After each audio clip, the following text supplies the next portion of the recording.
எல்லோருக்கும் வணக்கம். இன்றைக்கி நம்ம பார்க்க போகிற டாபிக் வர்ஷா பவர் வீடர் கிளட்சை எப்படி சேஞ்ச் பண்ணுறதுன்னு பார்க்கலாம். 9 HP 9DEL diesel engine Varsha brand. 2021 ஜனவரியில் தாங்க இந்த வண்டியை வாங்கினேன்.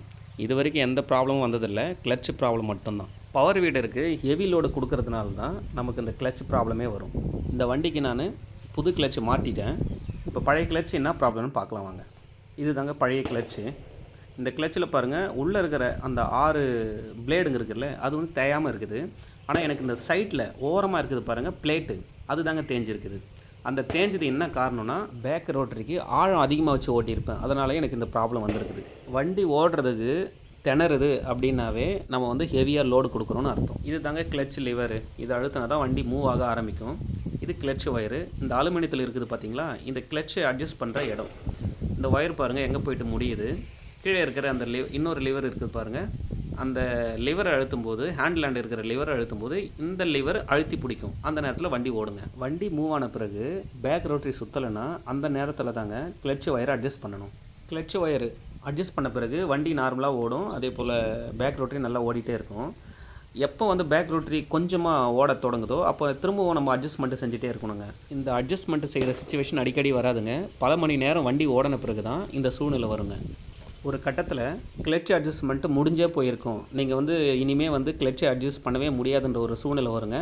அப்போ நீங்கள் வந்துட்டு கிளட்ச் புதுசாக மாற்றி ஆகணும். களை எடுக்கிற கலப்பையை ஃபிட் பண்ணி நீங்கள் ஓட்டினீங்கன்னா உங்களோட கிளட்சு தேயறதுக்கு அதிகமான சான்ஸ் கிடையாதுங்க.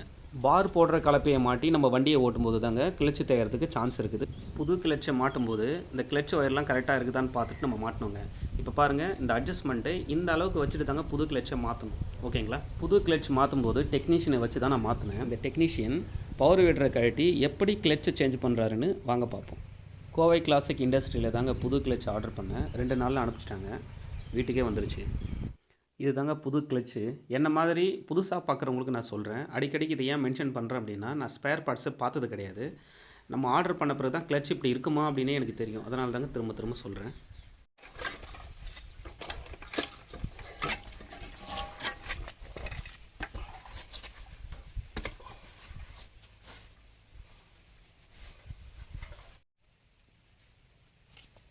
இதுதான் சார் கிளட்ச்.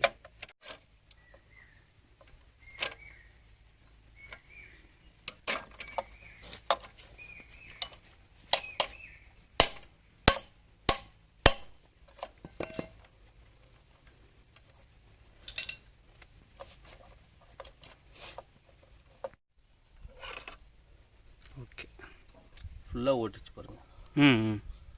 அதை புதுசு எடுத்து பார்த்தீங்கன்னா உங்களுக்கு தெரியும். Okay sir, okay. மட்டும்தான் தேயும், பிளேட்டு தேயும். இது நல்லா இருக்கும். இந்த மாதிரி நல்லா இருந்துச்சுன்னா இந்த பிளேட்டு மட்டும் மாற்றிக்கலாம். Okay okay. இப்போ இது ஃபுல்லாக போனதால் இந்த செட்டாக தான் மாற்றணும். இப்போ அதிகமாக வந்து உங்களுக்கு மூவிங் வந்து கொஞ்சம் கொஞ்சமாக தேயுதுன்னா பிளேட்டு தேயும். சடனாக உங்களுக்கு இந்த கம்ப்ளைண்ட் வருதுன்னா உங்களுக்கு இந்த தான் போதும். Okay okay. இந்த ஓடி தேஞ்சிடுச்சுன்னா ரொம்ப தேஞ்சிடுச்சு. இப்போ உள்ளே இருக்கிற பிளேட்டுங்க தேஞ்சு அவ்வளோ கேப் வந்துருச்சு. ஆமாம், பிளேட்டு தேயறதால இல்லை சார், லோடு கொடுக்குறதால மட்டும்தான் இது தேயும். பிளேட்டு தேயுதுன்னா உங்களுக்கு பொறுமையாக தான் தேயும். Okay okay. ஒர்க்கும் பார்க்கணும் சார். இங்கே இருக்குல்ல, இதுவும் தேயும். இதை பாருங்க, அது தேஞ்ச மாதிரியே தெரியல கொஞ்சம் தூரம். அதனால நம்மளுக்கு பிரச்சனை கிடையாது. இப்போ வந்து அந்த ஃபோர்க்கு வந்து தள்ளுது இல்லை, தள்ளக்குள்ள என்ன ஆகுனா இதில் வந்து தீர்த்தும். Okay okay. அப்போ இதில் காடி தெரியும்.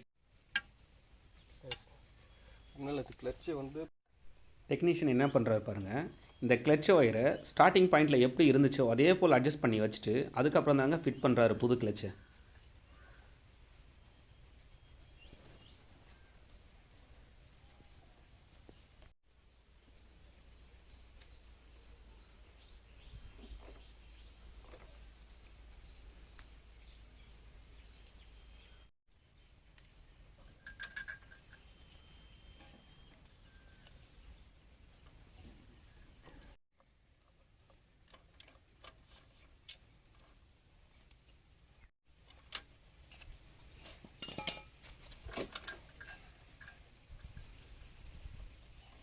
இது வந்து டைட் ஆகிக்கும்.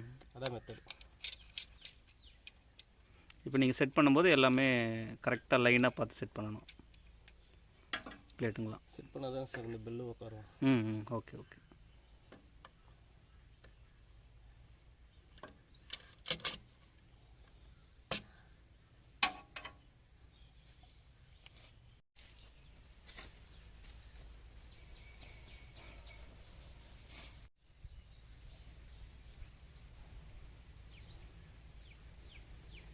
இதுக்கு பேர் சார்? Red paste sir, 666. இது எதுக்காக? இந்த ஆயில் லீக் ஆகாமல் இருக்கிறதுக்கு ரெட் பேஸ்ட்.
எனக்கு டெக்னீஷியன் எப்படி கிளச் சேஞ்ச் பண்ணாருன்னு பார்த்தீங்களா?